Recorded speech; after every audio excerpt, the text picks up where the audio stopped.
You're listening to All Marine Radio on the All Warrior Radio Network.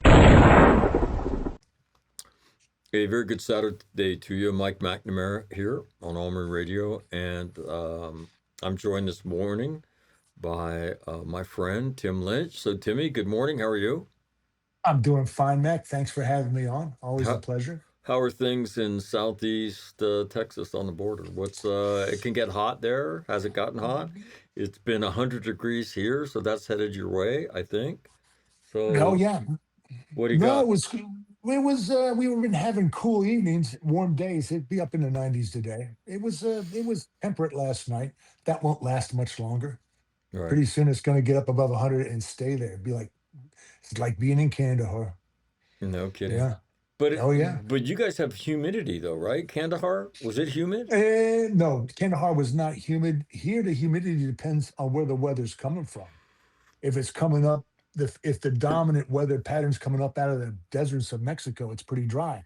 If it's coming from the Gulf of America, it gets pretty humid. It varies. It Gotcha. varies. I But know. overall, this is the tropical portion of Texas. The valley is tropical Texas, so more humidity than you would expect. Certainly more than you would find in El Paso. Not as bad as Galveston. And there you have it. Your Chamber of Yeah, Commerce report for Southeast Texas. The tropical Texas. all right, I want to talk about. Um, Let me just go through what we're going to talk about. Just things, general observations since the last time we spoke, right? And then I Hmm. want to get your thoughts on the Straits of Hormuz problem. We'll talk about the 11th MEU was much in the news here over the course of the last 48 hours, leaving Southern California. So get your thoughts on what that's about. And then a couple of former CENTCOM commanders in the news, and I want to talk Hmm. about that. General McKenzie did something with USNI, United States Naval Institute. For those of you who don't know, it uh, has forever I think 150 years. I don't know. I think USNI has been in business for a long time, but so Yeah. they publish the publication Proceedings Forever, Hmm. right? Proceedings, naval, um, and a bit intellectual, as opposed to the spectrum of Marine Corps Gazette and Leatherneck. Okay, True. so it Right. would Yeah. skew to the intellectual. Um, and they had General Frank McKenzie, former CENTCOM commander, on. Also in the news is General Mattis did something. So I want to talk about mostly McKenzie because you and I both watched that, Mhm. and then thoughts on General Mattis, some of the comments that have got into the news about him. So first of all, general observation on the war. The president calls it an incursion, right? But I think if it looks like a duck and it walks like a duck and it quacks like a duck, it is a war, okay? Hmm. And so, Hmm. however he chooses to describe it, but we'll use his phraseology. Um, the incursion into Iran. Your thoughts about it since the last time we spoke? Yeah. It's like a Rosar's chest. Because the reporting is so all over the map. It becomes sort of what you see, what you want to see, and what I saw is a continuation of degradation of Iran's capabilities to respond, and more phenomenal performance by Israeli intelligence in their ability to phone specific commanders and threaten them on the phone if they keep on oppressing the Iranian people, or start turning up the screws. The Israelis are able to loiter around with murder drones and hit individual checkpoints. It's rather phenomenal. So for me, I see nothing but encouragement. It'd be nice to see the Iranian ability to respond degraded to zero, but I don't think that's feasible. I don't think that's a reasonable expectation. It's pretty far down there, and as far as I'm concerned, things things appear to be going pretty damn well, despite. I mean, you can call the setbacks, that accident with the KC-135s is rather tragic. It always is when you lose people like that, but I think compared to the damage we've inflicted on Iran, us and Israel, compared to what we've received in return, it's a phenomenal performance. Yeah, we have those kind of, incidents in training, right? That's exactly right. That's Right. exactly right. And so when you think about it, if you take the KC-130 event out, um, Mhm. I mean, you've essentially lost 7 Americans to Mhm. enemy contact, which Mhm. is stunning. And to me, what it breeds though is this kind of idea that this is normal. This is Oh not no. this level of sophistication. I mean, first of all, it's in our wheelhouse, right? We've talked about this Mhm. before, but nobody does big war like the United States, and nobody can project power around the globe like the United States. And again, I've talked about this. The Chinese must look at this shit and go, "You got to be kidding me, man." They Yeah. have a big chunk of their military around the world conducting kinetic ops. They're in support of their allies, and they're doing it like it's nothing. And our air defense radar actually works as opposed to theirs. Yeah, Because not so. their equipment's not performing well at all. Right, right. If you're a buyer, you might want to rethink some of those. Think they're Hmm. sales, right? Hey, we got Hmm. a bargain Hmm. sale on the what is it? The SA 500, the SA 300, the SA 400, the whole Yeah. series, right? We got a sale going. You might want to rethink that because it doesn't appear to be working. And what they'll say is, "Oh no, they didn't know how to use it." Right? It's a great system. They just didn't know how to Yeah. use it. The yeah, what I would say is that the Straits of Hormuz is a hard problem. Hmm. Okay, and we talked about if you look, there's a map in the last post we did, and it shows the Shaheed rangefan. Hmm. I mean, it's all of Iran. Okay, so Hmm. that's the rangefan. They can launch from anywhere in Iran and hit the Straits of Hormuz, the Strait of Hormuz. So that's the first issue. Then it's all the little things it takes to interdict a ship that's going through this very narrow deep water channel. And so you don't have to interdict the strait. All Right. you have to do is interdict the deep water channel because it's a relatively shallow body of water generally. So there's 2 lanes, one going in, one coming out that, deep draft shipping uses. And that's what you have to interdict. And you can do it with, you know, missiles mounted on the back of a truck that you can drive out a cave or hide. So it's a difficult problem. And so I think, further degradation of Iran's combat power is in order, and that's going to take days, maybe weeks. And then at some point, you're going to get to a point where you're comfortable with the risk assessment, and then you send the Hmm. minesweepers in, and they do their thing, and then you start to do that. Doesn't mean you're not going to take losses, but it means the majority of what you protect is going to get through, and that'll be a good thing for the economic markets because they'll relax a little bit, and it'll be a sign that that that the allies can do this. I want to ask you a question because I talked about it with Grant.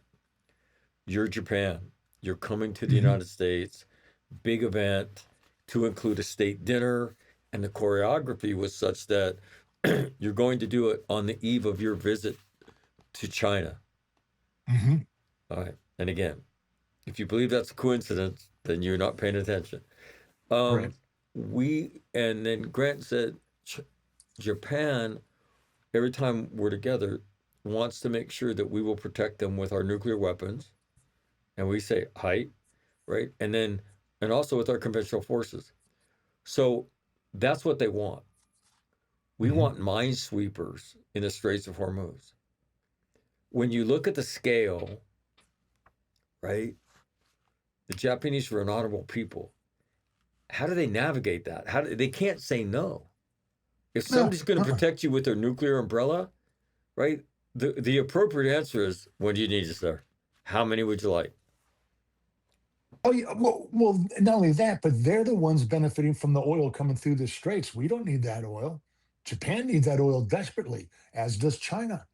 So I don't think there's any doubt. And Japan certainly has been increasing its capabilities. I know that because I listen to Grant's interviews. So that's why I'm smart on Yeah. Japan. I don't think we'll have any problems at all. That visit was hysterical, especially when the Biden presidential portrait part. I'd laugh my butt off Well, at I didn't that. see that. What happened? Oh well, he's got the auto pen up there. That's where it's that's and when the prime minister was going down and saw that, she started cracking up. Oh She yeah, did. that was pretty. Oh yeah, laughed. Yeah, she laughed right out loud, and so Well, I she must. I I don't know like much that. about. I don't know much about her, but everything I see about her says she's. I think she's a guitarist. She's a heavy metal guitarist. Hmm. And I don't. I'm not sure if she rides a motorcycle or not, but she's not your average Japanese woman, right? And No. if we think, I don't know what segment of society that you would say would be uptight in America, but you could pick Hmm. one. If you contrast that to what's uptight in Japan, not even on the same Richter scale. And Right. certainly the conservative world of politics in Japan would fit into that. And she conquered it, Hmm. right? Oh yeah, The she's got to Japanese be impressive. yeah, the Japanese prime minister of the conservative party, not the liberal party. Hmm. And so it'll be interesting to watch her navigate this. And but how do you say no? And so, in my opinion, if Japan was smart, they would say, no, we have to say yes, and we're going to lead it. We're going to look at Europe and say, hey, we will coordinate this with the Americans. Send your minesweepers to Diego Garcia. We will marshal them there, and then we'll head north. Yeah. And you know how Yeah. we are like, whoa, you're in with us. You're in like Israel. We like that. All right. Hey, we'll nuke anybody. Who do you want us to nuke? You want us to nuke?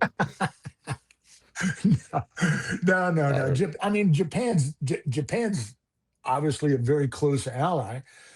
Thought they were economic competitors, but they lost their shirts trying to buy golf courses in the '80s in California, and took a shellacking there.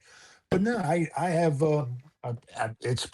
it's pleasant to see. I mean, have you been to Japan? Have you ever got a chance? Not Yeah. Okinawa, but Yeah. yeah, No. I went to I had a Sasebo once. chance. It's nice. I went over to talk to the Third Marine Division, Hmm. uh, and when General Wortman was the CG, and then he was, as long as they were bringing me over, he offered them to the rest of the MEF. So I wound up going to Iwakuni, and Ah, I'd never been like you. I'd never been to mainland Japan, and so was there for a few days and got a chance to go up to Hiroshima. no And way. oh my God, I will tell you this: I love Japan. I mean, you talk Yeah, I about liked it there too. a respectful people, Mhm. and they can't do enough for you. And talk about safe and clean. It makes Hmm. you reflect on America that we've really kind of lost our way in certain aspects of our culture because I tell this story about I'm waiting to go from mainland Japan. Iwakuni has an airport, and I'm flying to Okinawa. Hmm. Flight leaves at 1600 on a Saturday, so I'm there sitting in the waiting area, and probably five Japan Airlines, uh, not flight attendants, but they were counter people, right? They're all wearing pencil skirts and their little blouses, a scarf. One of them has two of them have a strap hanging tablets, right? And the Hmm. one's in charge, right? And she starts giving commands, and they start pre-boarding, and she's looking at her watch. They're pre-boarding people, right? Elderly people and whatnot. And it's like 15:55. She's looking at her watch and looking down the tunnel with the not so subtle messages, you better move your fucking ass, right? And so she's sitting there at 1600. She looks at, there's three girls at the entrances, right? Not Yeah. one, three different. And she, at 1600, she looks and she goes, hey, like, you got one chance to swipe your pass. After that, they put their hand out and they took it from you, and then they swiped it, and you went through. Right. In the middle of this, I don't know what happened, but the number two girl with the strap hanging tablet, she takes off running in her high heels and her pencil skirt. Okay, I don't even know what the fucking problem was, and I'm sitting there watching this shit, and I'm thinking, you got to be fucking kidding me, man. Right? You couldn't get an American man or woman to run in heels and a pencil skirt to do fucking anything. And Yeah, in yeah. Japan, it was like they're just boom, they're on it. And then the day I left to come home, my flight was at 6 from Okinawa. So I left Camp Foster at like 4:45, and I called Mhm. Jason McKinley, who I've had on All Marine Radio, and I said, "Hey man, I'm supposed to get a cab at 4:45, okay, where I drop my rental car off. If he's not there, you got to give me a ride to the airport." And he goes, Uh-huh. "No, he goes, no problem. He'll be there though." I said, at 4:45, and so he said, "Yeah." He said, "Hey, this is Japan, man. They take that shit Yeah, seriously." So yeah. I pull up at 4:35. The cab driver is there, right, cleaning the windows and doing his, preventive maintenance. And No I shit. looked and I was, man, I love you. It's a 40-minute drive to the airport, right? Cost me, I don't know, $50. And you can't, and they don't take tips. Huh. I'll be I damned. and I looked and I said, "Tip?" And he goes, "No tip." And I said, "Come on." I said, Yeah, "It's yeah. 4:45." He goes, "No tip." Japan. And you see little kids walking on the streets all the time. They don't, Hmm. in Japan, they don't mess around with that shit. And so Yeah, if yeah. you ever get a chance to go, and I got a chance to go the morning I flew from Iwakuni to Okinawa, I didn't fly till like maybe it was 4, might have been a little bit earlier. But um, it's 40 miles, maybe 45 minutes from Hiroshima. So I was like, I never thought I would ever be here in my life. So I got up early, got my rental car, packed my shit, and then went to Hiroshima. And Yeah. the building that's ground zero that has it's some kind of civic building, but it has the beams of a dome, and the first atomic bomb dropped. That was over the top of it. I don't know how high, but Uh-huh. it did, but it survived. And so Uh-huh. I'm there at that spot, reading the stuff, and then I had to go to the bathroom, right? So, and it's cold. Public restroom at this park. Like, what's that going to look like? It's as clean as your mother's bathroom, right? And I go in, and because it's cold, I look and I see the heated seat. Now, I lived in North Dakota. I know what a heated toilet seat does, right? Uh-huh. And I know that a lot of times they don't work. Right. What are the odds a heated toilet seat works in a public restroom in Japan? Apparently, I would guess just by your conversation, by your tone, about 99%. 100%. I sat down on this and I'm like, I love this place, man. But and then even when I was on Okinawa, I got a chance to see things I'd never seen. Down by Foster and Iwakuni in the southern end of the island, there's a series of tunnels that they've renovated. Huh. Holy shit.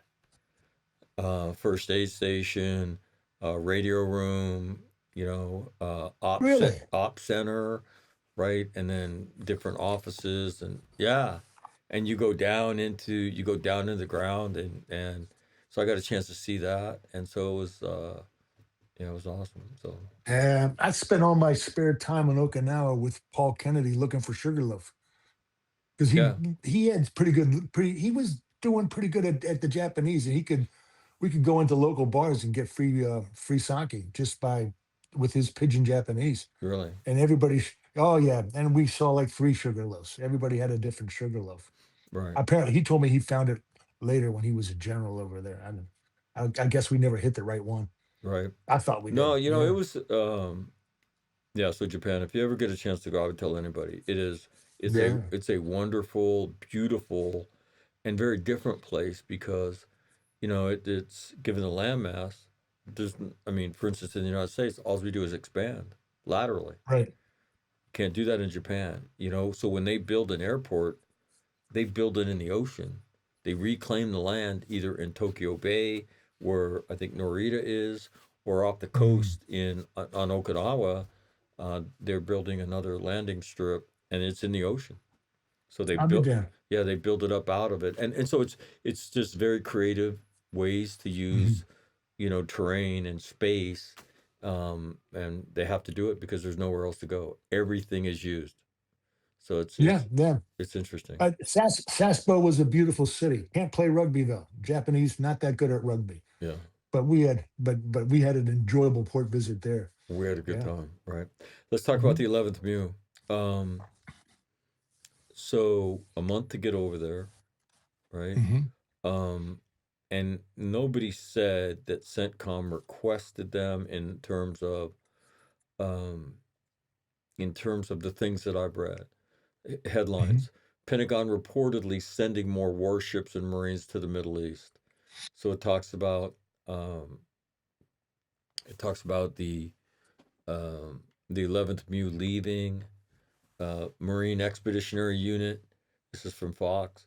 Headed to Middle East with very unique capabilities, according to a former CENTCOM commander.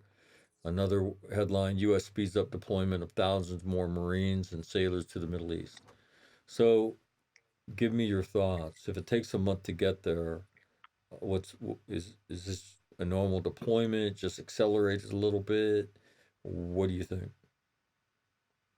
It's not a normal deployment. They're going to be if they get there in a month, they've been hauling ass for a month, and that's not, the Navy doesn't like doing that to its ships. When I was on the 11th MEU in '89, we went hauling ass across from the Philippines to Panama through a typhoon, which really damaged the ships hard, only to not be used. We just I don't know the thinking behind drawing us in there. That was Southcom's doing.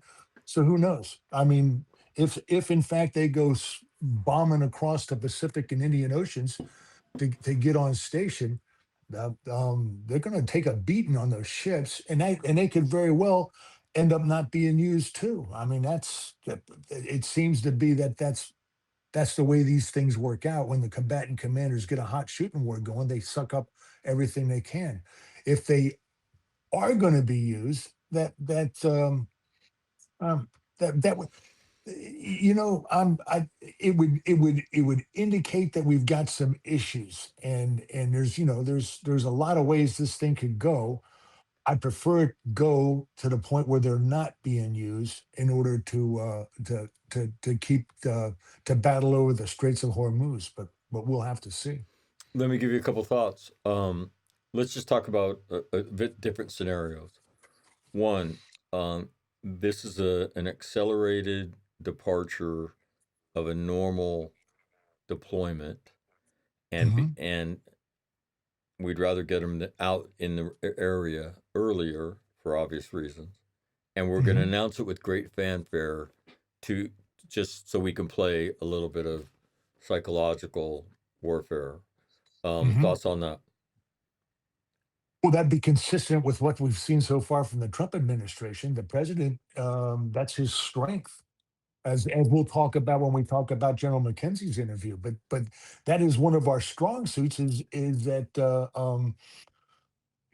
we we talk a big game, and if you listen to all the different justifications for what's going on, they seem to switch around a little bit and what have you, which is what so many of the critics of the Trump administration, the president specifically, hang on. Well, he's not consistent. He's crazy. He's always talking at contradicting himself.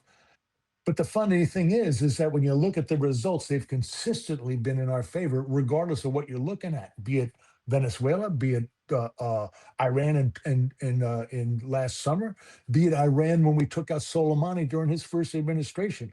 So I think that's our strength right now. That's playing to the president's strength. Is yeah, we're going to Uh, bluster. as We may as use and we may not. as the shit talker in chief. Exactly that, it's worked out for him. I mean, it's not what everybody would prefer to see, but it's very similar in my mind to Reagan, who was the last president who would go against the consensus of the experts from the international relations community. Reagan was a strong supporter of Poland, which is a regime change example that didn't involve bombing or boots on the ground or anything else other than pressure from the United States on the Soviet Union. This to me is a very similar scenario, only with lots of sophisticated weaponry that was never even imagined during the Reagan administration. All right. But Let me give you another one that just occurred to Mhm, me in the last few minutes. We take the 31st MEU out of the Pacific, right? mhm. Are we comfortable with that? Yeah, Okay. Okay. So, yeah. I mean, if we were uncomfortable with it, we'd have more amphibs and have the continuous presence we once had when you and I were on active duty. But or we haven't done that in or years. we would take a MEU that's getting ready to go, and we'd say you're Mhm. going, and we'd backfill the 31st MEU in the Western Pacific, right? That is easily the most reasonable Right. deployment of them. Yeah, he'd go into Indo-PACOM territory and work for them. Right. So to me, there's a number of scenarios. I would say three. Um, I'd say two. One, they're headed for CENTCOM, and if that's the case, Mm. the timeline doesn't make sense. But it might be a general purpose force that you say we don't really know what's going to happen, right? In phase, I don't know that you would call it four. So in Yeah. phase four, and it might not, it might be with that regime still in power, but at that point, we don't really know what's going to happen. So we'd like to have a Hmm. couple Swiss Army knives hanging around, and they'll Hmm. give us flexibility. So to me, that's them going to CENTCOM. To me, them, and again, it doesn't say anything about CENTCOM. It says Middle East, right? That means they're headed west. Okay, Right. to me, if I were the Indo-PACOM commander, I would say, if you take 31st MEU, I'd like the 11th MEU early, Hmm. even if it's only a few weeks. Okay, we can do that. And that balances that out.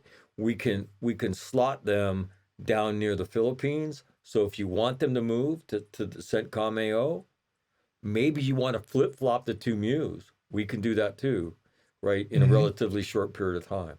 And so to me, it makes sense to rebalance to make sure that there's a MEU in the Western Pacific, and also gives you added flexibility if you need it. And then we can also talk shit about it and add that card to the flame. So to me, all of that makes sense to me.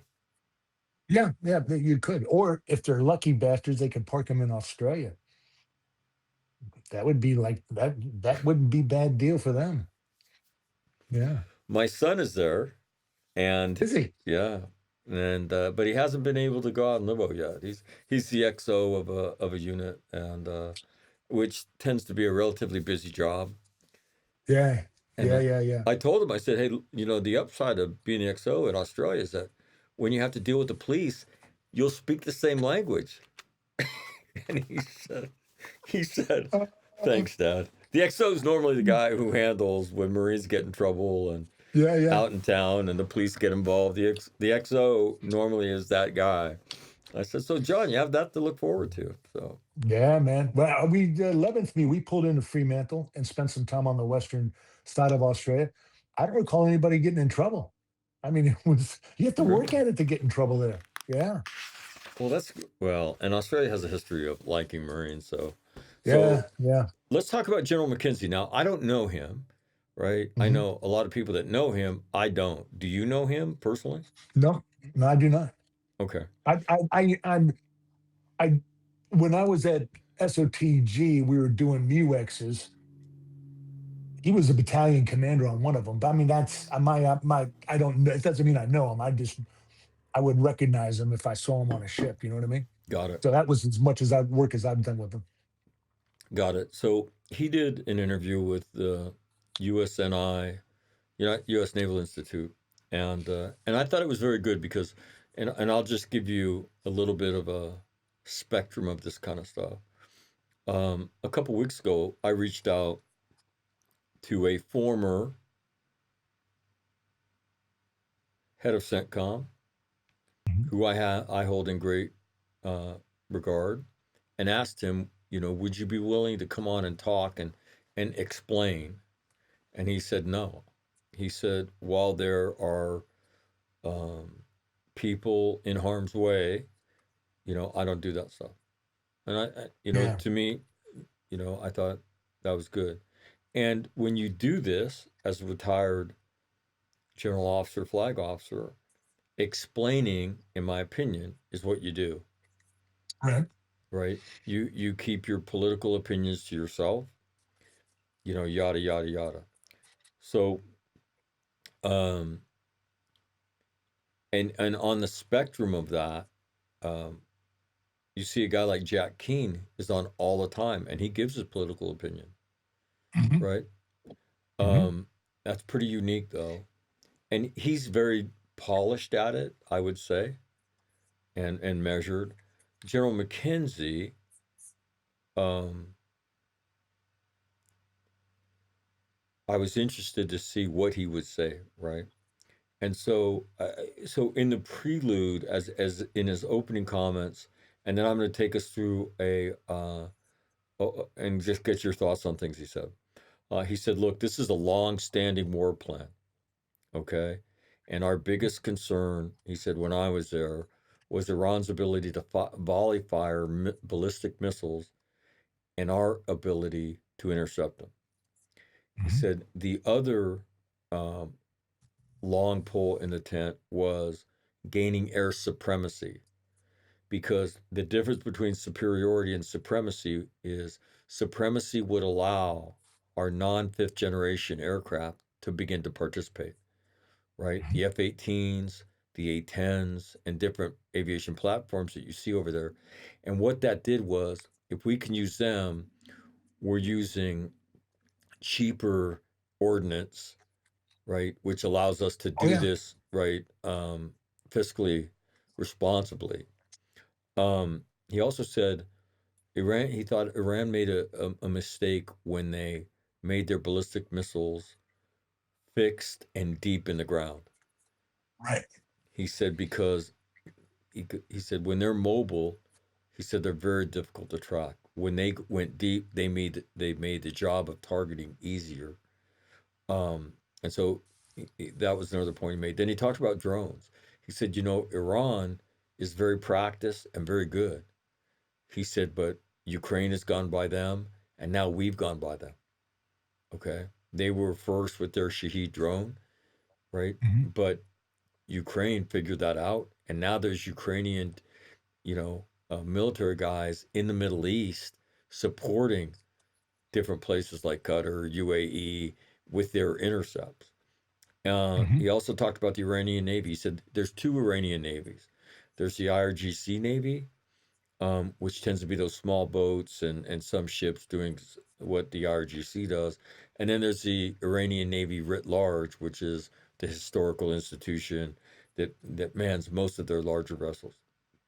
Um,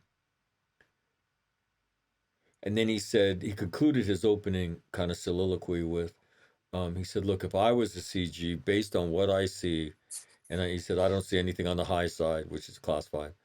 He said, I'd be very satisfied with the progress we're making relative to this long-standing war plan. And so, give me your thoughts about any of that stuff that he opened with. It was very positive. I have been very critical of him in my subs since the Kabul withdrawal. I just was offended by how bad that was, and I thought everybody involved should have lost their head. Right. So I as I told you when you said I need you to watch this before we come on. I said I'll do it under protest, and then I end up liking That the guy that because that's everything he said. that's a quote, by the way. I'll do it Yeah. under Oh, yeah. protest. I'll do it under protest. But I end up liking the guy. Boy, does he talk though! Holy shit, man! He's worse than me. He can sit there and talk for a long time, but he talks pretty well.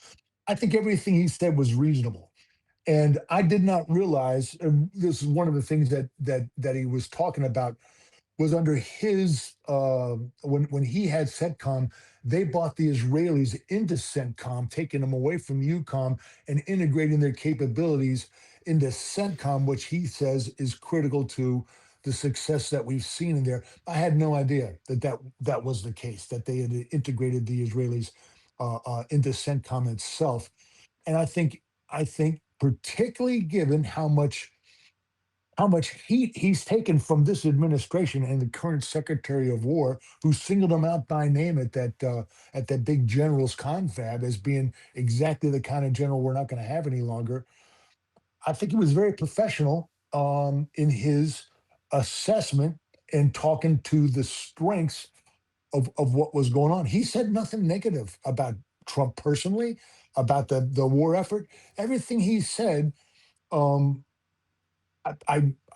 I looked at it and I was very impressed. And I'm sorry Will's not here because out of the four of us, Will Will knows knows him them real the best. well. Yeah, Yeah, they were company commanders or platoon commanders together, right? I mean, Will exactly. goes No, back no, a long time. Will was a platoon commander when he was a company commander, not in the same Got it. company, but Got in it. the same battalion. Yeah, Will knows him real well, and Will is very hesitant to say anything negative about him because I was talking to him back when Assad Khan's book came out, and I was trying to review that because Right. obviously the two are not friends. But Right. I must confess, I was as impressed with McKenzie as I am disappointed in Mattis and his Well, remarks on this whole thing. and we'll get to that. Yeah, yeah. I thought it was so. For instance, in this whole, so when war plans get reviewed, right? Hmm. We're gonna look at it. It's like, okay, are the Israelis involved or not involved? And so we have to have two versions of this war plan. One Hmm. is the Israelis are involved, and one is they're not. And the Israelis had Hmm. to have two war plans. But that dog has been walked, right? Right. Wasn't. It's like, all right, we're executing, version 3 of this war plan, which is, we're in this together, and then boom, off we go, which was a surprise to me. I was very impressed because I Hmm. wondered how that would go. But um, the first question he gets asked was time duration, right? Right. And he talks about the end state. The end state is the Straits of Hormuz is open, right? We have, if there's regime change, he said that's the best of all worlds, right? Right. Because things like a nuclear treaty, a ballistic missile treaty, right, um, and then possession of that enriched uranium are not a factor. If they're Hmm. if the end state is short of regime change, then those all have to be negotiated, hopefully with somebody who's willing to negotiate that. And he said, Hmm. and so until you reach those conditions, I understand everybody wants this to go away, right? But he said that's what you got to get to. Either somebody who's Right. willing to make that deal. And so your thoughts on that relative to timelines. I mean, to me, if we're if the Israelis are now targeting checkpoints, right? Right. You're talking about air supremacy, and now you're talking about things happening at the tactical level. The Mossad piece of this, where they're terrorizing the terrorist Hmm. regime, right? Hmm. That's been implemented, and now the drone shots to checkpoints, that's been implemented, and so you're getting into the deeper details, the smaller targeting, yada yada yada, and he said it's not like you can take their capability down to zero, but it's been reduced dramatically. Anything that he said about the timeline? Um, No, it's all very reasonable, and he's acknowledging that Iran is being treated pretty effectively. Um,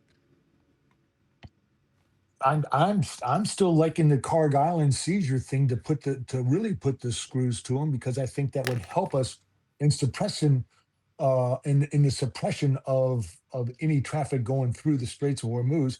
And the only thing I wanted to point out was when you talk about their ability to launch drones from all over the country, the more vulnerable it is. I think the only successful attacks in the next coming weeks are going to be ones that take off from a rather short duration flight.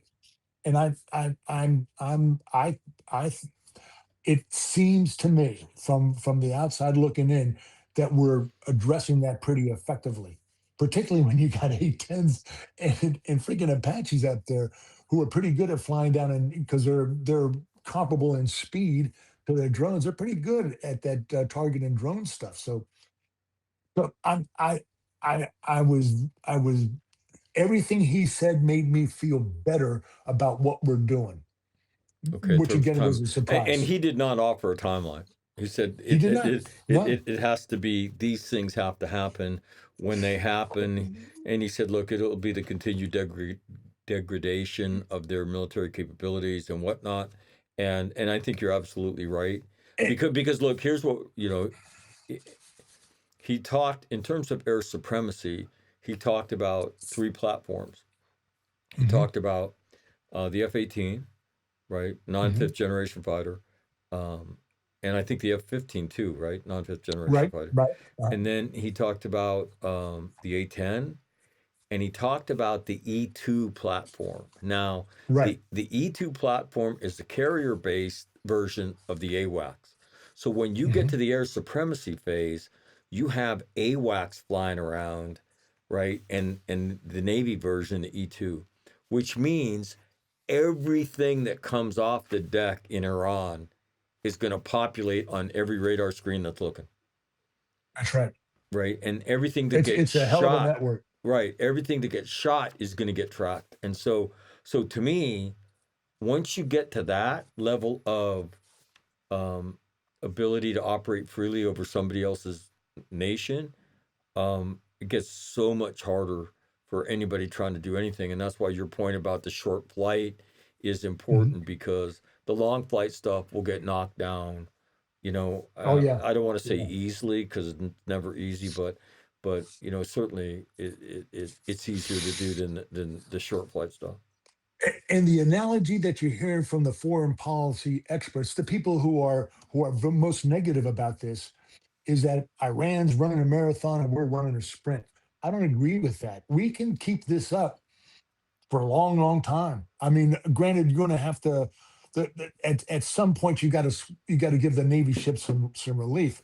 But we got more ships we could put into place. Mhm. It's not like we're limited in options of equipment. Same with the that. I mean, that the 11th MEU sailing across the Pacific right now is a perfect example of that. We can keep at this for a long time. It may not be politically the best option. It may not be politically the most advantageous to us, but I don't think Trump is going to be weighed or persuaded too much about what's politically expedient. He's one of those guys that doesn't seem to care. I think Well, I don't know that I we can agree with do that, this. because I've always said he's a politician before he's anything else, and he does not want to lose the midterms. And I think what he wants to show people is like I know what I'm doing, right? We can do Eh, this, right? And again, General McKenzie made an interesting comment about when he got asked about the politics of this. He said, "Look," right. he said, "since World War II, he said, the theater commander deals with the reality of policy and politics, sits at the nexus of that point." I thought Mhm. that was very good. And he said, "Look, our incursion into North Africa before we did anything else," and he talked about, I want to say, the election of Yeah, 18, yeah, 1942. yeah. The midterms of 42 for Yeah, Roosevelt. Right. yeah. And he said there was a reason that he wanted a success. He wanted Mhm. Americans in the field that were doing so he could. He said, "Look, it is the way it is." And so I thought that was a very interesting historical point. And he said, "Look, that's the world we live in Mhm. as theater commanders." Next question was about the Straits of Hormuz. He said it's a joint force problem. You have to take away their fast attack. You have to take their naval ships. You'll you'll have to take their ballistic missiles, their drones, and then their mines, right? And he said, in relative to mines, the best way to stop it is get them before they get in the water. He said, in order for sweepers to operate, you got to make it safe for them. And and then they're only there to clear deep water channels. He said, relative to the rest of that body of water, we don't care about. It's only that narrow deep water channel. Um, Mhm. so did he say anything about the whole Strait of Hormuz thing that broke squelch with you? No, other than it's a problem they've been working on for a long, long time, and so and that's what he was saying in relationship to that channel. Um, I interpreted what he said as it is possible to under the current circumstances with the continued degradation of Iranian capabilities, it's possible to surmount that problem before it becomes politically toxic. Okay. And Nick, I just don't know when that point is. But it obviously, as you correctly pointed out, it's before next November. That's for damn sure. right. He was then asked Yeah. about, he then spoke about Carg Island. And he said, look, he said, you have options there. You can destroy it, but that has Hmm. economic consequences for the nation and the region, and you probably don't want to do that. He said, you can seize it. He said, and Carg Island in this conflict we've studied this for a long time. Hmm. How do you do it? Right. And he said, if you put a force on the ground there to take it away from them, he said, you just created a big target in a very small piece of land, and they will Hmm. throw the kitchen sink at it. And so you've got to be able to protect that force if you do it. Okay. And then he made no further comment about that. He said, and look, it comes with risk of American casualties on the ground. And and so any thoughts about that? You're a proponent of doing that. Did he say anything that influenced you in any way? No, no. As I believe he pointed out, they've been looking at it. It's not like it's not something they haven't thought. My impression, my thoughts is by seizing Kargal, you make the suppression of the Iranian responses an easier problem because you're close and you're fixed and you're there. And I think that they're going to be able to more rapidly target short launched drones and things like that if we're set up in a defensive position there, because it's not like I don't think having forces there means you've got a bunch of guys sitting on the open that are going to be shellacked. I think it makes your response to Iran's continued attempts to close the strait easier, not not more complicated. But I'm basing that over reading the back and forth, on various publications, not on any kind of expert, huge strategic opinion. This is one of these things I think that Frank McKenzie has a better idea than I did. I do, and I would say that his overall demeanor when talking about it was he didn't think it was a great idea. I think it's a great idea because I just like the idea of taking that as a chip that Iran, enforcing more pressure on Iran. Historically, none of those Middle Eastern countries, Syria, Libya, that was actually a North African country, none of those countries have destroyed their infrastructure when all was apparently lost. I don't think Iran's going to destroy that either. I think if we grab it, it's gonna force more pressure on that regime to either come to the negotiating table like we would want them to, or fold. And So like, again, in thinking through that problem, I think we should mine Carg Island. well, Because we could. That's for damn sure. well, and here's why I think we should do that. Because if you, for instance, if you took both those MEUs, right, and you took all the Marines, right, from the MEU, the combat Marines, not to support people, but the line companies, and you took them all, and you said, all right, you're going ashore. You create a big target, right? And Right. America's glass jaw is, dead American bodies, right? And the video of all that people are going to see. That's our I'll use maneuver warfare terminology. I would say that's our center of gravity, right? Hmm. In terms of we have to protect that. So to me, that's why I would be so reluctant to do it, because America, we can't take, as a Marine, when you say we're going to go get fucking Carg Island and we're going to fuck their shit up, as a Marine, how can you not say, let's fucking go? right? Oh yeah. Oh Right. yeah. And so it's in our DNA. But as you think that through and say, okay, once you get there, you're a bit like in Beirut. You're in this small area and that can be accessed with munitions from a lot of different places. So to me, why not mine it? Mhm. China, you want to send your ships through a minefield? They did it to us. We did it to them. Fuck them. But we're not going to put boots on the ground. So how do you interdict it? Lay mines, right? Go ahead. Yeah. That's not bad thinking. Yeah. And so to me, yeah, I got the same impression that he was not.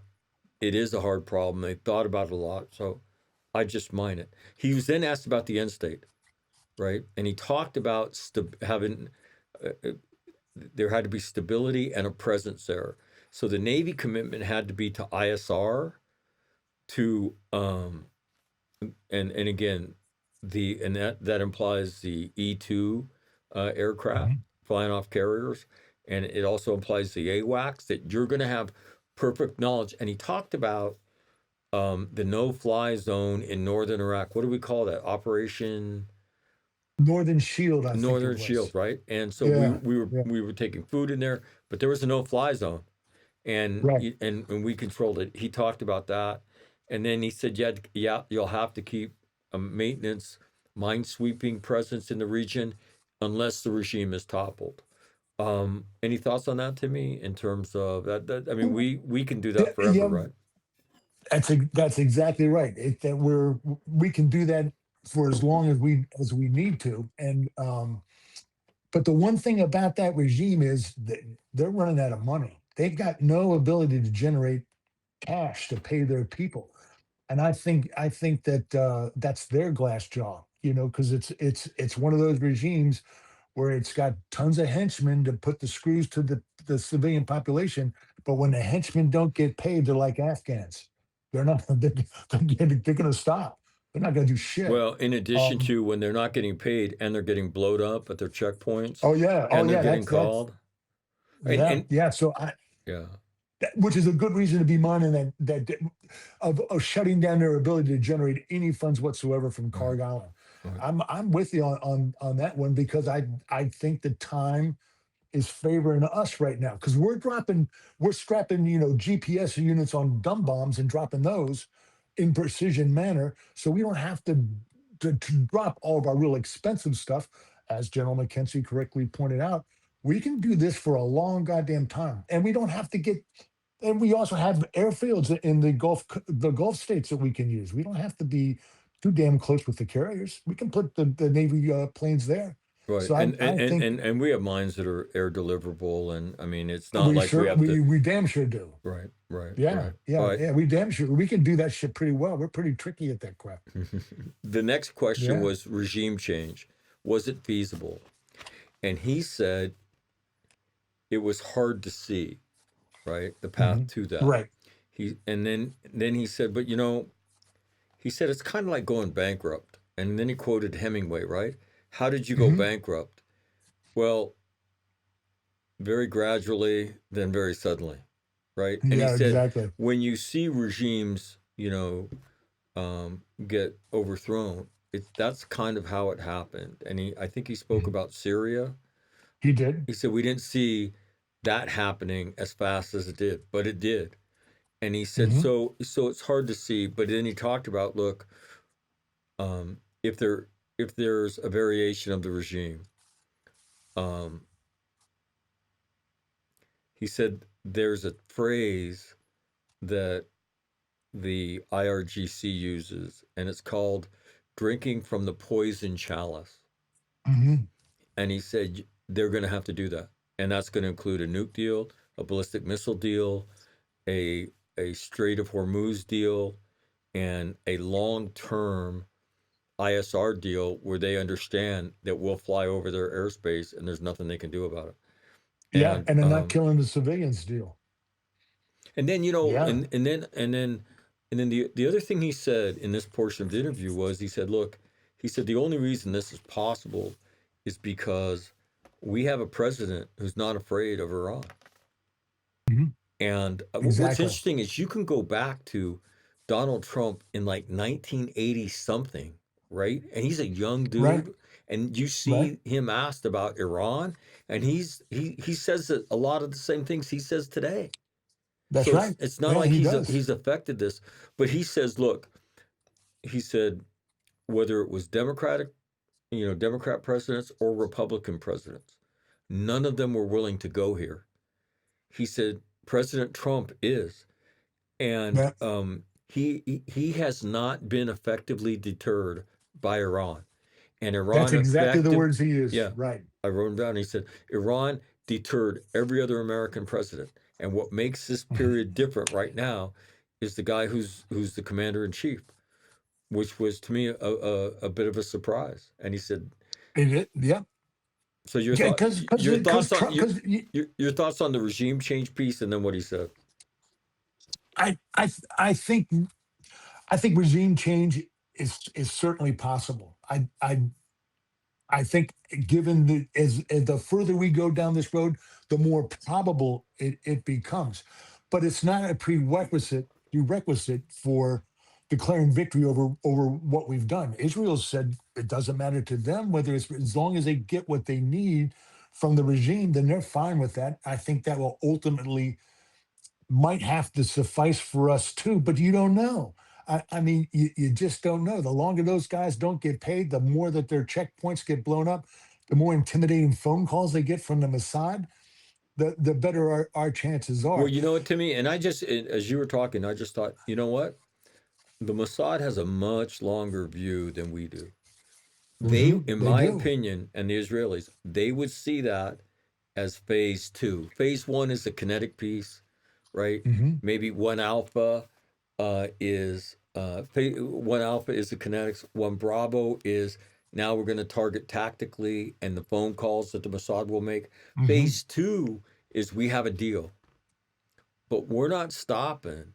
Okay, our fight just moves to different channels. The Mossad more active, right? We begin to arm people there, okay, and Hmm. we continue our little reign of terror that we've been prosecuting, and ultimately we will have regime change, but it may not come at the start of the conflict. It may come, a year into it or more, and so right, That is certainly a possibility. And I yeah, just wanted to say this about General McKenzie.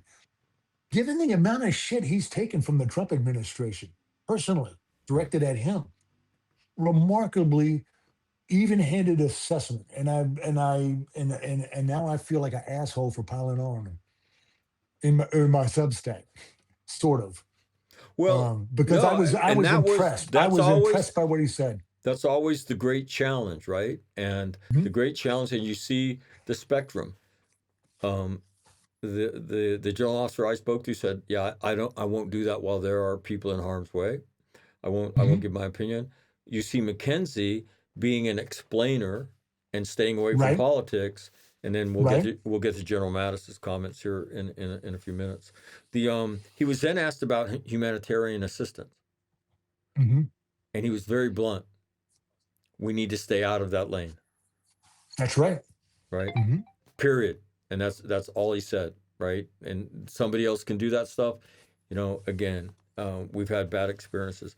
Talked about the cost of all this in terms of um, ordnance and munitions, and the $200 billion request from the Department of War. And he said, our munitions industry is too small in the United States, and we've been talking about that for a long time.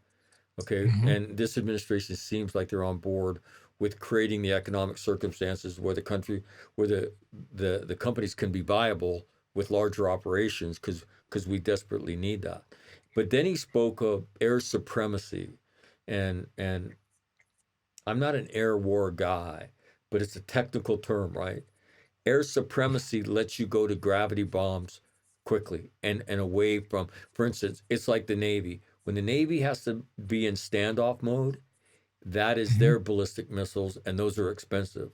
When you take care of Iran's ability to shoot ballistic missiles, right, and the fleet can close, they can now go to more conventional ordnance, which is cheaper. So Right. he talked about the link between air supremacy and dumb ordnance, which is cheaper. And he also talked about artificial intelligence. He said, Yeah. No. and it made me think of something I heard General Zinni say years ago. He said, the great problem of a commander, he said, is getting good information. He said, I Mhm. get a shit ton of information. And I don't need more, I need better. And he talked about um, a naval term that I'd never heard. And it's broad area ocean surveillance, Mhm. right? And so now you have satellites and they're doing all this broad area ocean surveillance. Well, now Right. instead of having analysts that have to look through all that data from around the, let's just say the Indian Ocean, the Gulf of Oman, and the North Arabian Sea, oh, by the way, and the Persian Gulf, you now have artificial intelligence that you're setting parameters on, and they're giving you in all this data what breaks squelch. And he talked about Right. how important that was. Anything from that discussion break squelch? Makes me feel like a fucking old man, Matt. Because I tell you, who would have ever thought of that? I know that broad area ocean surveillance, not a term that would roll off my tongue when we are on active duty. I could understand the problem, though. That's easy to understand. And it's also easy to understand where AI can be a significant help in trying to filter through that, because we've always had that problem of the floodgate of information that flows into it, even at a regimental level, what you were dealing with. That's a shit ton of information. What about that is significant and what about it isn't? And our answer to that as infantrymen have always been, we'll just try to go figure that out our own self with our own assets because we don't trust anybody else. Can you imagine, man, with the amount of improvement in the proficiency of not only targeting and striking, but of filtering through that bewildering array of superfluous information. It to me is phenomenal, and it was really interesting to watch that, even though it was under protest, to watch that, Right, because I didn't know this stuff. right, I right. didn't know that stuff, and I was made smarter by a 35-minute investment of time, Yeah, no which is kidding. hard to do with this damn conflict because there's so much out there, Right. and most of it's nonsense. Well, Yeah. again, what made me watch it was that it came out of USNI, and they are known Oh historically, right? They don't fly by the seat of their pants. They're a no. pretty buttoned down organization. I thought, well, if Hey they, man, my dad was author of the year in 1998 for them. how about Boom. that? What do you write? Yeah. Oh, the one that you like so much, The Dead Were the Last to Go. No shit. That was he won author of the year from 'cause that was in proceedings. He Well, was if writing on I'll tell you what, eyebrow. everybody, right here, write that down. The dead were the last to go, and Uh-huh. or you can on this website on All Marine Radio, in the search box, type in the word Lynch, right? Hmm. And his first name is Hmm. Jarvis, because if you Hmm. don't, you're going to get all kinds of Timmy shit. Um, or you can type in LZ Margot, and you're going to LZ hear Margo. Yeah. an unbelievable interview that I did with Tim's dad, and that Tim helped set up, or Tim set up. But it's just a great interview, and Hmm. worth your time to listen to. I want to go back to Israel. At this point, he got asked about Israel, and that's when he said, hey, in 2022, when he was still at CENTCOM, Israel got brought into CENTCOM at the direction of President Trump, right? And they were in UCOM, so we'd planned with them before. And Right. I sat there listening. I went, "Holy shit, I didn't know that." And so you can see, and he said, you can see the dividends that it's paid. Hmm. Any other thoughts on that, Timmy? No, that explains the seamless nature with how the hell this whole thing went down, because it's been rather spectacular. And I don't recall us ever working with an ally and having things go this seamlessly. I mean, we say it has, but you're familiar with how working difficult it was working with the Brits in Helmand. And that's just a goddamn province of Afghanistan. Well, and And again, and again, uh, all of our allies, and this kind of takes me to something that I'll talk to when General Mattis comes up, but um, they're very limited in capabilities. They don't yeah. come like the Israeli. The Israelis show up with a sledgehammer in this hand, a Hmm. jackhammer in a backpack, or on their back, and a blowtorch in their left hand. Yeah. They do, and they do windows, right? And so we don't have allies like that. And that's why I say No. Germany and Japan need to get over World War II. Okay? Hmm. Not you, obviously not your finest hour. We get that. But again, you have great roles to play, right? Being powerful economic nations in the stability of the fucking future. And so we You need you do. to shed the yoke of World War II. All right. The rest of Mhm. us are over it. Now you need to get over it. And you need to be the kind of allies with us that Israel is. Right. And because they come Yeah. and but in my experience in Iraq, I mean, you were in Kandahar. There's an Hmm. inline hockey arena there. There's a football field there. There's a fucking TGI Fridays there. And you have all There these, was. right? And you have, they have this big quad that's a mall, right? I couldn't believe that. It Yeah. was like going to the bar in the Star Wars movie, right? And you're like, Yeah. what the fuck is this, right? And I'm telling you. And the warehouse in Kabul, which was a NATO base, you could buy all kinds of beer and wine there. That's how I ran the bar in Jalalabad, was because of those guys. Good European beer.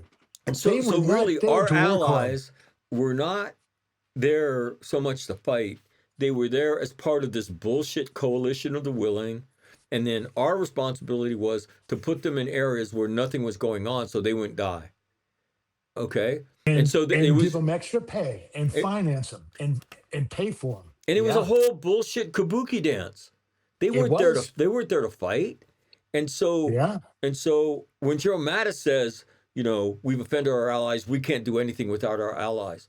What do you mean? We fucking do The- everything without our allies. If we relied on them to go do shit, we wouldn't do fucking anything. And so we'll get to that in a minute. The last the two last things. They asked him about a contest of wills, and he said, General McKenzie said, "We've got to stay the course."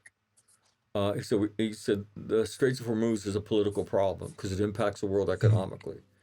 Mhm. And that's when he talked about this nexus of policy and politics where the CENTCOM commander and all sinks live, right?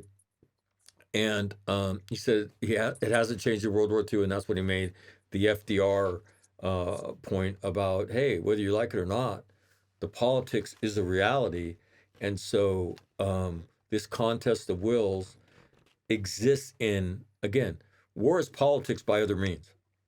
Okay. Mhm. And that's what it is. And so there is a political setting that it takes place in. But I think that as long as we don't suffer great casualties, right, we can continue to do what we're doing and until we get the outcome we want. And that's why, to Mhm. me, mine Karg Island, don't occupy it, is important, is because if we protect our glass jaw, we can finish this thing the way it ought to be finished. And again, I think the optimum thing, according to General McKenzie, is you have a different regime that accepts all those terms, right? Nuke deal, ballistic missile deal. We're going to overfly it, right? And we're going to get that uranium, and the Straits of Hormuz will be open. They accept that. You know, again, the best outcome is the regime change. And so, any thoughts about that whole contest of will comment that he made? No, I agree with him entirely. I know that there are forces in the country, the Democrats, the left, whatever you want to call them, that are trying to get the political toxicity date moved up as close as they can so they can hang this on Trump as a huge failure. I think our goal is to keep on demonstrating success so we move the date when it becomes politically toxic to be there further and further back. And I agree with you. The lack of not having casualties is the important part of that. So no, he could not have been a more reasonable explainer. And like I said, 35-minute investment of time, you get smart on what exactly is going on. Because I sure as hell never knew that Israeli was already seamlessly integrated in that. And and I agree with you entirely. Normally, our when we're working with a coalition environment, it's a damn millstone around our neck. It hasn't been this time. That's nice to see. Well, I mean, and my point is that it's a facade. Our Oh allies, yeah, it is. what the greatest thing they do for us is they don't criticize us in public. And that's a political thing, right? That's what they do. In terms of Yeah. their contributions we spend the majority of our time protecting them to make sure Yeah. that they're not impacted, right? That's Oh what we yeah. do, and that's the way it is. And again, God bless them for even sending anybody, right? But it ain't like the Israelis showing up. It's not. No, it's not. They come with caveats. I don't think the Israelis put any caveats on their employment of force in this one, whereas all you dealt with in Afghanistan was national No, we caveats, put which caveats on the Israelis. yeah, exactly. I mean, how nice is it not to have to worry about This that week, bullshit? right? Hey, don't hit the gas facility for the love of God, BB. What the Yeah, fuck, yeah. right? Knock that shit off, man. But Yeah, you know it's what? nice to have They somebody don't more do, aggressive than us. and that was an interesting event because they don't do anything by accident. That targeting and the repercussions from that. So it's almost like, were they baiting the Iranians to shoot at the UAE to drive that wedge deeper and that Mhm, chasm to make it larger, right? mhm. And so they pick a target that they know will get some response, but not a great response. And then they say, yeah, we won't do that anymore. But in terms of Kuwait got hit, um, pretty fascinating stuff. Also fascinating to me that I found out was the role of Ukrainian military people, Right. running Yeah. running Come. running interceptors in the region. Now, Right. General Mattis Pretty is impressive. General Mattis is quoted as saying that um, he doesn't think there'll be regime change, and he's also quoted as saying is that we can't do anything without our allies. And I'll say this first: I was very disappointed in the excerpts of what I read Mhm, because to mhm. me, I think General McKenzie did about as good as you could do. When you've been in those billets during when there's people getting shot at, right, to come out and be critical of the president is in my opinion as wrong can be. And let me tell you why I feel so strongly about this. In 2006, I'm on my second deployment to Iraq. I'm in Fallujah, and I'm running the Combat Operations Center for the 5th Marine Regiment, and that was our battle space. Um, we found our intel guys found propaganda shit that the Al Qaeda, ISIS, thing were distributing to their fighters, and it was on CDs, and it was the Arabic music, and then it would be video of them shooting and killing us that they'd videotape, Mhm, and they videotaped a bunch of it, right? So guy getting out of a tank, boom, shot in the head, right? And you mhm, see an American go down, and it was scene after scene after scene, IED blown up, right? mhm. Vehicles and shit like that. And then there's Harry fucking Reid, right? Saying the war is lost, right? With it in Arabic subtitles, Right. explaining this is the number. I don't know if he's the number 5 guy to the succession, right, of the in the American presidency, because he was Three. okay. So he's number 3 Speaker of guy, the House.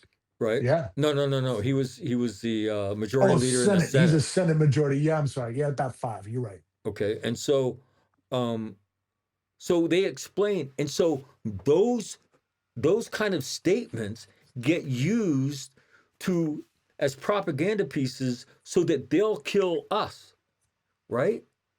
And I fucking hate Harry fucking Reid because the only reason he said that shit was for political gain, Mhm. right? That war wasn't over till Personal we political said it gain. was over, right? It wasn't over till Right. we say it's fucking over, right? And he said that shit for politics.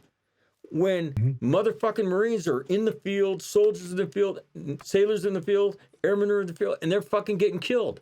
And his words are getting used as sustenance mhm. for the opposing force. And that's why when you do that shit, to me, I think it's so fucked up. And I can't tell you how disappointed I am in General Mattis. And I know him. I worked for him. I have his cell phone number, right? And he's always been very gracious to me. But I was extremely disappointed in the quotes that came out of that, right? And the things that he said. And again, I know he's obviously got a history with President Trump and doesn't care for him. I get that, but it's not the time. My mother in my head. Michael, it's neither the time nor the place for that. Okay? And there will come a time when you could say that, but now is not the time. And I feel Mhm. like somebody needs to say that to General Mattis. But I'd be curious about your thoughts, Tim. Well, McKenzie's got a history with the Trump administration too, and we've been sitting here giving him nothing but accolades. Um, it seems that Mattis is in that peculiar position that a lot of the foreign policy establishment, the on the adversity side, is where they continually imply that Trump doesn't know what he's doing. He doesn't have a plan, that he reacts recklessly with emotion and not thinking things through. They've been saying that now for 10 years. Yet everything that Trump does seems to work out. Whether we're talking Venezuela, whether we're talking the earlier uh, uh, strikes against the nuclear capabilities of Iran. Sorry, I got like damn thick monitors give me shit. Um, I'm very disappointed in him too, and I don't think that he can explain why it is that such a reckless and impulsive man continually comes up on top of these situations, as I believe we're going to ultimately in Iran. And I just get sick of it because they would never do that to Barack Obama, who I think was deserving of criticism. I understand why they wouldn't have done it while they were on active duty in uniform. That's appropriate, but the standard only gets applied one way, and I get sick and tired of it. Well, and and the other thing is, there's a whole lot of things that happened when General Mattis was CG of the First Marine Division. Nobody came back from being CG of the First Marine Division and said we don't have enough fucking Marines there. Mm-mm. We're playing whack-a-mole. Nope. Nobody said that, right? Every CG lectured Marines on their moral obligation. First, do no harm. You have an Right. obligation to do that. But what about their moral obligation? Nobody said shit when they came home. Why? Because everybody wants to come home and get promoted, right? Right. So it's a Right. business thing, and you watch that, and you're like, wait a fucking minute, man. Why doesn't Right. one of you say that shit? And so it's frustrating, and I got a chance to see it firsthand, and and so I think that the best course of action is to say nothing, right? There Right. will come a time when after people are out of harm's way, when if you choose to do so, you could be critical of the president, you could be critical of course of action, but do not aid the enemy, right? Do not aid the enemy when there's people getting shot at, and so I I for I any reason. couldn't agree more. All right. Final thought. Something happened this week. Thoughts on anything we've talked about today? Final thought, Timmy. Nope. I will end as I started. I'm very happy with how this is progressing. I think that we're in stride. I think we're making significant gains. This is a very difficult situation, and I'm just glad to see the Iranian mullahs getting their asses handed to them. I've been waiting for 47 years. It's been a long time. We Yeah, owe I them. the only comment I would make is that as I've thought about that whole when I saw that guy say, if you don't think the Israelis have another card up their sleeve, I would tell Mhm. you that if you don't think they have a deck of cards up their sleeves, then you don't know them, right? Because Yeah, as General McKenzie said, we've thought about these problems, the Straits of Hormuz and Karg Island, in the context of a war with Iran for decades, okay? For probably 4 decades now, since that war plan hmm got dusted off. They were an ally, now they're an enemy. Well, we need a war plan. Okay, so for 4 decades we've been looking at this. And so the Israelis have been doing the same. And so and they so have. and we've got a chance to see, right, the tactical strikes against checkpoints, the phone calls. That's just what we see. And so Right. I will tell you this, you're going to see now a campaign to finish this, right? And I'm sure it has a really cool Israeli code name, right? You know, I don't know what it is, but I would venture to say the word sword is in there. The sword of whatever that goes back into Jewish history, right? That is decisive and that's what the Israelis are now. And whether we get regime change in the short term will not impact their war plan. It will be executed because ultimately they want to see a regime that is friendly to Israel, right? And Israel and Iran historically never had any issues, right? There's 100,000 Jews living in Iran when the mullahs took over. There's Hundred there's thousand. estimated to be 15,000 now. Yeah. So Crazy. exactly. So they've got the Israelis got a little bit more cultural knowledge than we could ever hope to have Right. embedded within their organizations, and they've got reasons to be. And I would Yeah. say stay tuned, and we'll send us out a something from the Powerline blog that had where Timmy was quoting the Mossad Mhm. calling local Right. um, local militia commanders. Starts with a B. What is it? The Basaji, I don't know The how to say Baji it. militia, Baji. Yeah, the calling their Baji militia. commanders and saying, "Hey, we know where you live." Yeah, Right? no shit. and and Yeah. and and the guy saying, "Hey, I'm not going to turn against anybody." And it's like if you don't, if Mhm. when the uprising starts, if you go against the people, you will suffer the same fate as those who died on day one of this war. Know that. Mhm. And the guy's saying, I'm good, I'm cool, right? I'm cool.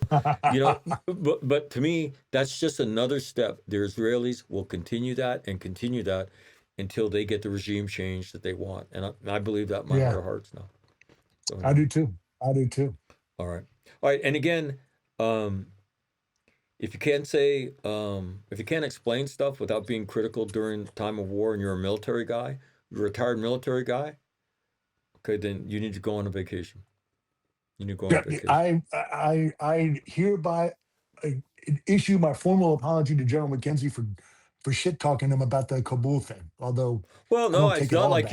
It's not like you weren't justified. That was not his No, finest hour, no, right? it certainly was not. But I watched it under protest. I will not watch the next one he does under protest. It was enlightening to hear him talk. Yeah, and the link to that is in this is below in the post, or if you're watching this on YouTube, you can go to the All Marine Radio website, click on this post, you'll see the link Mhm. there. But I'll put it in the YouTube thing. But the YouTube thing, you can't have a hyperlink in their description, so you Yeah, would have to copy yeah. and paste that, which might be one click too many for you. But ultimately, it would be maybe 3 or 4 fewer clicks for you if you do that. So I'm just saying. So anyway, Timmy, thanks for joining me here on a Saturday. I Sure, appreciate brother. it, and have a great weekend. Thanks, man. You too. All right. That is the one and only Tim Lynch on a Saturday edition of All Marine Radio here on the All Warrior Network. So, again, this is All Marine Radio. I'm Mike McNamara. Have a great weekend, and we'll see you in a couple days. You're listening to All Marine Radio on the All Warrior Radio Network.